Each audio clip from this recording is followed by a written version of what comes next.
I was growing up, spinach came in a can.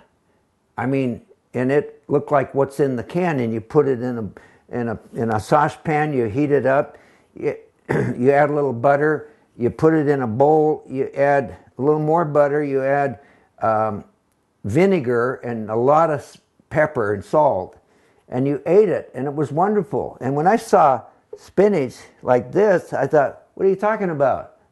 I mean, spinach is in a can. It doesn't look like that.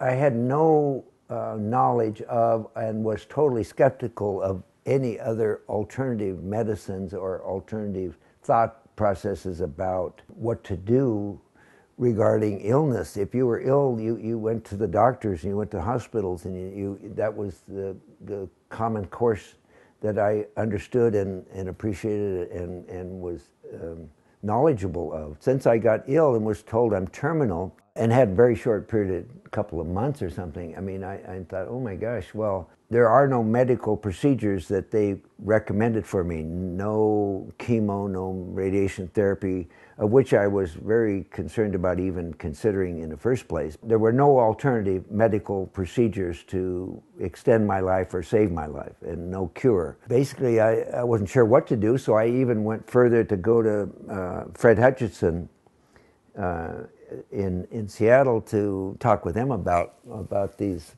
prognosis and all. And they basically agreed and said that they could only offer me some sort of experimental guinea pig sort of procedural things that they frankly didn't have any real confidence in. I mean, they weren't even giving me any assurance that it would be even something for me to consider, and 10 pages of reasons why I shouldn't do it.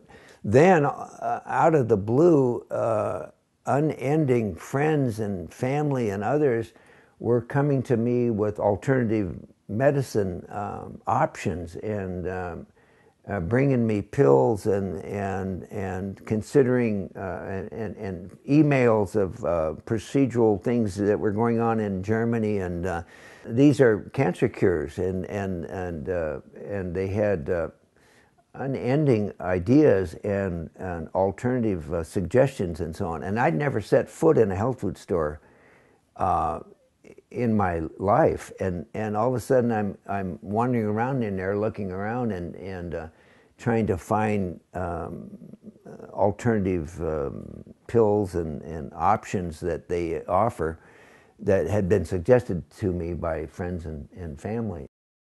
Pill from a dear friend, Moringa, and she just simply went to the store and brought it to me and gave it to me and told me that she felt very confident this was an important thing for me to consume. And this is from an African tree, AHCC, which I think is one of the magic pills that's helping me perhaps the most, and it has some clinical evidence of helping blood disorders and immune system issues. Everybody thought processes basically were, well, we know this cures cancer, but we had an aunt in Cincinnati that, I mean, she did that and she's perfectly fine and she lived for 10 more years or whatever. So these testimonials become of great value to the people recommending these things to me. So I just had to kind of listen and pick and choose and think about all of this, and just said, well, I'm going to get on a regimen that I can handle and manage, and I'm grateful for all of these people that want to help me. I just started on various vitamins, and then I'm juicing. I've been healthy except for perhaps issues of sugar, which I love fudge, and I love, sugar is, well, and I come from a sugar background. My father was a sugar daddy. He worked in the sugar factory. I mean, sugar was his livelihood. Sugar provided jobs. Sugar was, it was a part of our life, and so I worked in the sugar factory, and we put sugar on our cereal, and my mother baked everything on the earth, and everything was full of sugar. Divinity, her divinity was so good it just sort of floated above the plate, and people were just so anxious to get her divinity. and peanut brittle, and on it goes. I mean, endless stuff, and pies, you know, just endless pies and stuff. So, but it was all sensibly eaten in a regiment where even in family dinners, it was meat and potatoes and salads and a dessert. People coming at me now are saying sugar is of the devil. I mean, sugar is evil. Sugar is cancer cells feed on sugar. And I'm thinking, oh my gosh, you know, I mean, so I started to, well, I just stopped eating sugar except for maybe tiny little bits of it in certain situations, but I'm essentially given up sugar. And then I used to have to consume Tums, you know, endlessly because of acid reflux, and that's just sort of been going on most of my life, frankly. One of these alternative people says, well, just you've got to stop eating dairy products, and you won't have to take any more antacids. And so I could not believe it. I drink half a gallon of milk every night with a row of crackers, you know, and cheese and a little spread of tuna or salmon or something, and I stopped drinking milk. I've had no trouble with acid reflux issues at night. I sleep all night. I don't have fire in my belly anymore. I mean, it's like unbelievable. I couldn't believe what this person recommended to me, and I love milk, so giving up milk was difficult. But I've been drinking soy milk, and then another person comes to me and says, soy is for animals. Humans should not be consuming any soy. And this was a testimonial by a friend, and he was very sincere, you see. Well, soy to other health people is a good thing, you see, but to this health person, it's a bad thing. So I stopped drinking soy. I mean, he took it right out of my cart in the grocery store, you know, wouldn't let me leave the store with soy milk. So I got almond milk, and on it goes, you know, different things are happening. But no dairy, no sugars, no, well, meats. Now meat, see, I'm a carnivore to the max. I mean, my mother, we had bacon, we had roast beast, we had pork. We were raised on rabbit meat. Liver we had once a week. Roast beast we had once a week, and then lamb was big. I mean, my family was in the lamb business, and so we had lamb all the time. And giving up meat, I mean, what are we talking about here? I mean, it's just an integral part of my life. My mother lived to be 92, and she would fry bacon and fry eggs and fry potatoes all in bacon grease and just stir it all around and eat that at least for breakfast 2 or 3, 4 times a week all her life till she was 92 years old. And then salted everything. Everything was salted to the max. And I look at people that were eating watermelon, and if they didn't put salt in it, I thought, what's going on here? You can't eat watermelon without salt. And so I've been a salt consumer, and on it goes with the meat thing. Well, giving up meat, the hardest thing, and over the years I had sort of cut way back on any red meats. I thought, well, you know, I've been hearing enough about that. And then, so chicken, until I'm getting pin feathers in my rear end, you know, eating so much chicken. And so I cut back on to where I'm hardly eating any chicken.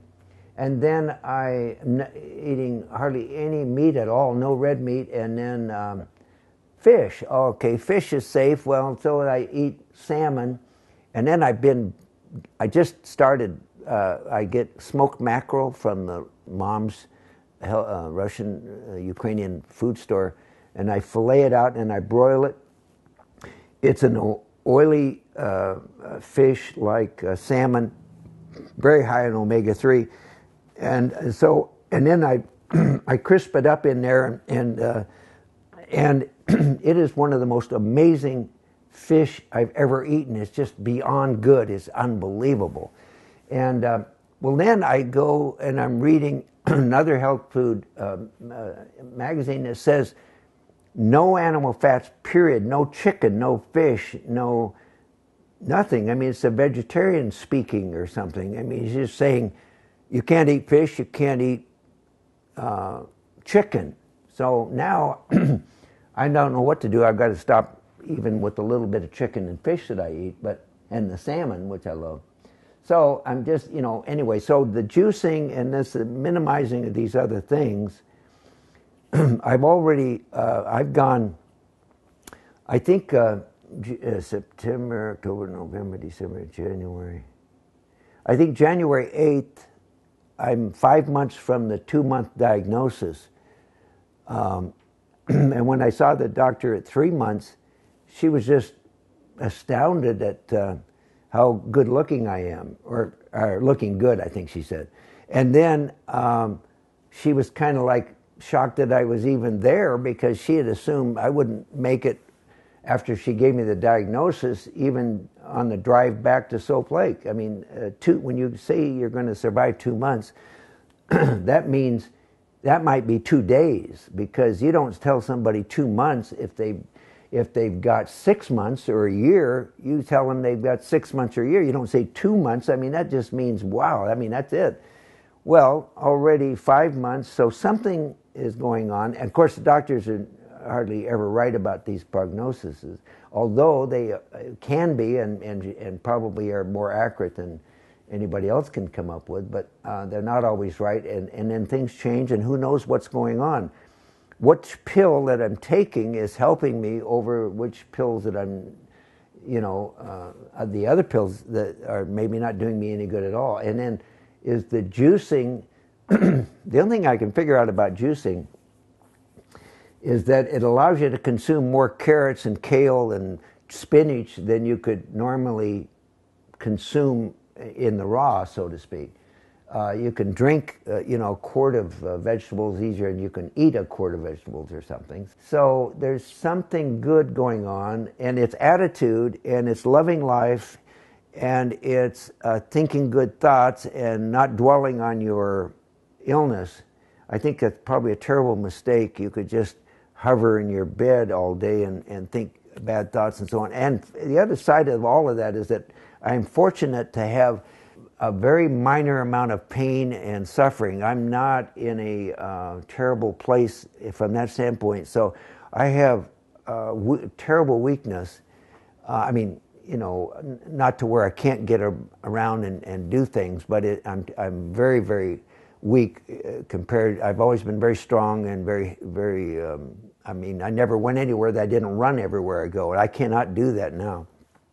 But I still have good, reasonable skin tone, and I have bruising that it goes on a little bit, but then they heal. I had a cold. I'm getting over that cold, so I have these some healing properties going on, when in fact I have supposedly no white cells, no red cells, and no platelets.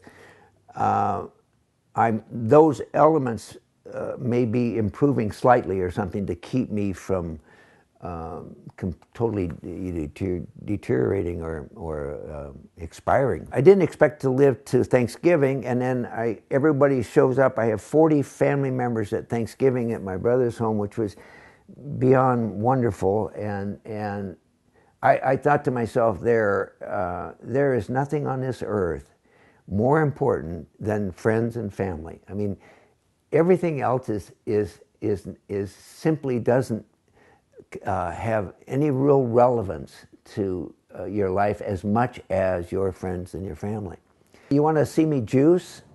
It's it's pretty exciting. Make some noise now. Okay, that is supposed to be roughly less than a minute. Now, you can see how simple this whole process is here. I mean, there's nothing complicated about what's going on here. And rinse that out. And then I don't even pour this in, I just drink it right from this container. I can put this in the fridge and store it.